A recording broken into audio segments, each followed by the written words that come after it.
জামাত, আপনারা জামাতের ইচ্ছে করেন। আমি একটা কথা শুধু বলি, আজ পর্যন্ত 54 বছরের ইতিহাসে বাংলাদেশে আমাকে একটা অনলি ওয়ান সিঙ্গেল প্রুফ আমি চাই যে জামাত কোনো হিন্দু মহিলাকে ধরে নিয়ে রেপ করছে, জামাত কারো সম্পত্তি দখল করছে, জামাত হিন্দুদের মন্দির ভাঙছে। আপনি আমাকে একটা সিঙ্গেল। আসসালামু আলাইকুম সুপ্রিয় দর্শক, আমি সাথে আছি মোহাম্মদ ইব্রাহিম খলিল সুমন। বাংলাদেশ জামায়াত ইসলামী উল্লেখ করার মতো কখনোই কোনো অপরাধ করেনি, কিন্তু কুচক্রী মহল সবসময় বাংলাদেশ জামায়াত ইসলামী, বাংলাদেশ ইসলামী ছাত্র শিবিরের বিরুদ্ধে মিথ্যা, অসত্য, বানোয়াট তথ্য দিয়ে গুজব ছড়িয়েছে। বাংলাদেশ জামায়াত ইসলামী, বাংলাদেশ ইসলামী ছাত্র শিবিরের নেতৃবৃন্দের বিরুদ্ধে কখনোই যৌক্তিকভাবে কোনো ধরনের অপরাধের অভিযোগ ওঠেনি। এমনকি তারা দুইটা মন্ত্রণালয় চালিয়েছে, কিন্তু কোনো ধরনের দুর্নীতির প্রমাণ দুদক বা কোনো সংস্থাই খুঁজে পায়নি।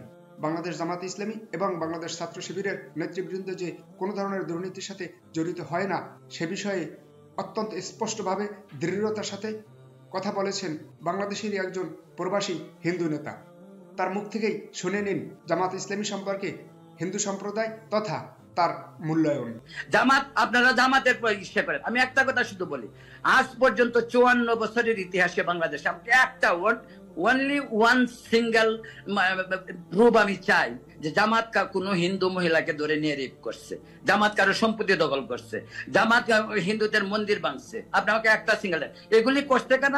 যারা আপনাদের মতন প্রগতিশীলরা যাদেরকে প্রশ্রয় দেন, আশ্রয় দেন এবং আওয়ামী লীগের ছত্রছায়ায়, বিএনপির ছত্রছায়া এবং জাতীয় পার্টির ছত্রছায়ায় চলে, তারা এগুলি করছে। তো ভাই প্লিজ এই স্টোরি বলবেন না। We are tired of this story. স্টুডেন্টদেরকে নির্বিচারে মারা হবে, আন্দোলন দমন করা হবে। আমি যদি তার প্রতিবাদ করি, তাহলে আমি যদি রাজাকার হই, তাহলে আমি রাজাকার। আমি অকপটে বলতে পারি। আপনি আন্দোলন করবেন, নির্বিচারে আমাদের মার কুল খালি করবেন, ছেলেরা মারা যাবে, সমস্ত মেধাবী স্টুডেন্টরা, আর আপনাকে সমর্থন করতে হবে মুক্তিযুদ্ধের চেতনার দোয়াই দিয়ে আপনাকে আমার সমর্থন করতে হবে। No, that's not me. আমি হিন্দু রাজাকার, আমি এটা অকপটে বলতে পারি। আমি যা বিশ্বাস করি তা বলে, হোক শেখ মুজিব, হোক বাসানি, হোক সোহরাওয়ার্দী, হোক Sheikh Hasina, Khaleda Zia, I don't care. আপনার সাথে আজকে দিনে কথা হচ্ছিল যে ভারতীয় কিছু নাগরিক যারা এখানে আছেন এবং ভারতের ভিতরেও কিছু আছে যারা বাংলাদেশে অবরোধ, অর্থনৈতিক অবরোধ সহ অনেক কথা বলছেন, সংখ্যালঘু নির্যাতন নিয়েও কথা বলছেন। সো প্রশ্ন উঠেছে যে বাংলাদেশের সংখ্যালঘু যারা আছে তারা বাংলাদেশে কথা বলবে, বাংলাদেশের স্বার্থ তারা দেখবেন এবং বাংলাদেশের মধ্যে তারা আন্দোলন করবেন, কিন্তু ভারতীয়রা এই বিষয়ে যে অবরোধের কথা বলছে, এটা কি বাংলাদেশের আভ্যন্তরীণ বিষয়ে হস্তক্ষেপের সামিল না এবং বাংলাদেশের স্বার্থের বিরোধী না? বিষয়টি এটা আপনি কিভাবে দেখছেন? এবং অনেকে মনে করেন যে বাংলাদেশের সংখ্যালঘু যারা আছেন তারা এই বিষয়টি দেখবেন, ভারতের এখানে এত বেশি নাক গলানোর ব্যাপারটা কি? আপনি কিভাবে দেখছেন বিষয়টি? অনেক ধন্যবাদ তাহের। তো আমি যদি একটু বিস্তৃত ব্যাখ্যা করতে হয়, তাহলে আমাকে যেটা বলতে হয় সেটা হলো যে 54 বছর আমাদের স্বাধীনতার বাংলাদেশে ধর্মীয় সংখ্যালঘুদের উপর বিভিন্ন সময় যে অত্যাচার, সেই মাত্রাটা হয়তো 2024 এসে অনেক বেশি, কিন্তু এর শুরুটা কিন্তু 72 সালের প্রথম দুর্গাপূজায়, কিন্তু যখন বঙ্গবন্ধু প্রধানমন্ত্রী ছিলেন তখনই কিন্তু দুর্গাপূজার প্রতিভা ভাঙচুর হয়েছে। তারপর এই ধারাবাহিকতায় এরশাদের আমলে বলেন, জিয়াউর রহমানের আমল বলেন, খালেদা জিয়া এবং অবশেষে শেখ হাসিনার আমল পর্যন্ত কিন্তু চূড়ান্ত পর্যায়ে হয়েছে। আমি বলতে চাচ্ছি যে এই 54 বছরে ভারত কিন্তু কোনোদিন কথা বলেনি বাংলাদেশের সংখ্যালঘুদের। এটাও কিন্তু একটা খুব, ভারত কোনোদিন কথা বলেনি বাংলাদেশের সংখ্যালঘুদের উপর অত্যাচার হচ্ছে। কেন বলেনি? হয়তো ভারতের বাণিজ্যিক সুবিধা হইতে পারে, বাণিজ্যিক সুবিধার জন্যই হবে হয়তো।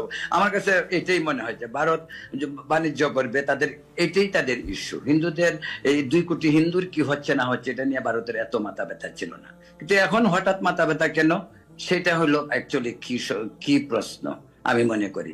সেটা আমার জ্ঞানে যেটুকু আমি মনে করি সেটা হলো যে আপনি দেখবেন গত 15-16 বছরে আওয়ামী লীগ এবং শেখ হাসিনার রাজত্বে আপনি রামু থেকে নাসিরনগর, যশোরের অভয়নগর থেকে মানে রংপুরের সেই সাঁওতালপট্টি, যেখানে সাঁওতালদের বাড়িঘর পর্যন্ত আগুন লাগিয়ে পুড়িয়ে দেওয়া হলো, তখন কিন্তু ভারত নীরব ছিল। কারণ কেন নীরব ছিল?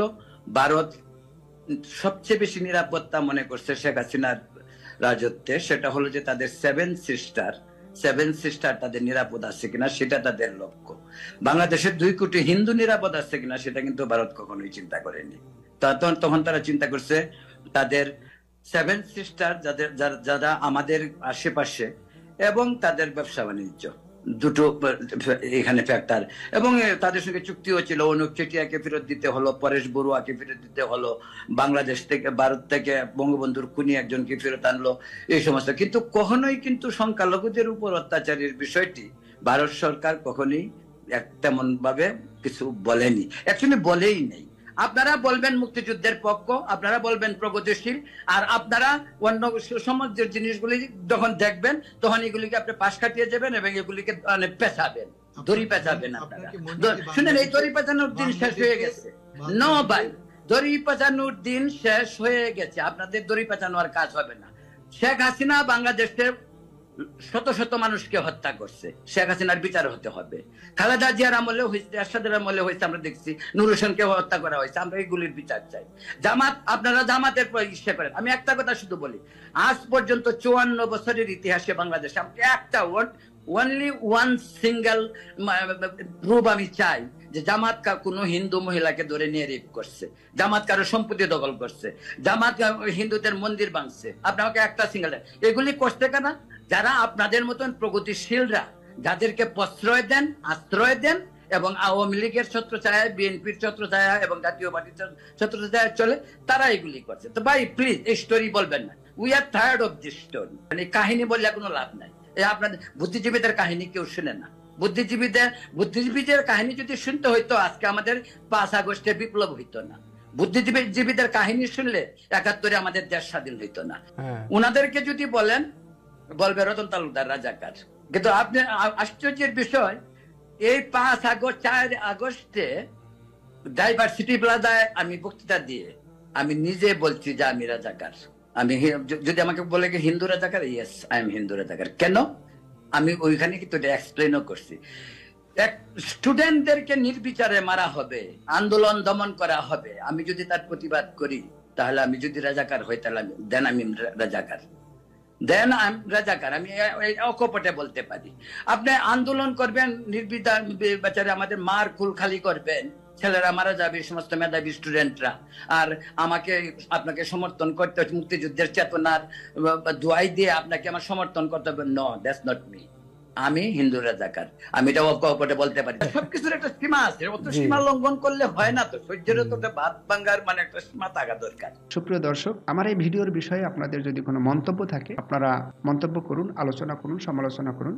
আপনাদের আলোচনা, সমালোচনা, মন্তব্য আমাকে আরো সুন্দরভাবে ভিডিও করার ক্ষেত্রে, উপস্থাপনা করার ক্ষেত্রে অনুপ্রেরণা যোগাবে। আপনারা যারা এখন আমার চ্যানেলটি সাবস্ক্রাইব করেননি, অনুগ্রহ করে আপনারা আমার চ্যানেলটি সাবস্ক্রাইব করুন, এবং যারা সাবস্ক্রাইব করেছেন তাদেরকে অসংখ্য ধন্যবাদ। আসসালামু আলাইকুম।